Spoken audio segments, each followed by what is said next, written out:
আইনানুগ ব্যবস্থা তো নিচ্ছি এবং এটার সাথে যারা জড়িত তাদের সর্বোচ্চ বিচারের আওতায় আনা হবে। আমি তো ডাক্তার সাহেবদের সাথে কথা বললাম এবং সব পেশেন্ট দেখা হলো। তো একজন পেশেন্টের অবস্থা যে আইসিইউতে আছে তারটা হয়তো 24 ঘন্টা পরে বোঝা যাবে, যেহেতু হেড ইনজুরি। ডাক্তার সাহেবরা যেটা বললো 24 ঘন্টা আগে এটা বোঝা যায় না। তো তারা সবাই ভাবতেছে যে 24 ঘন্টা পরে আল্লাহ দিলে নর্মাল হয়ে যাবে।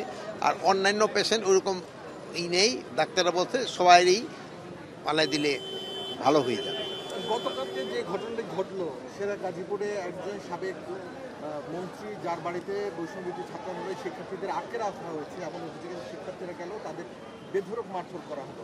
এই বিষয়টাকে আপনারা কিভাবে দেখছেন? এবং এটার ক্ষেত্রে আমরা আইনানুগ ব্যবস্থা তো নিচ্ছি এবং এটার সাথে যারা জড়িত তাদের সর্বোচ্চ বিচারের আওতায় আনা হবে।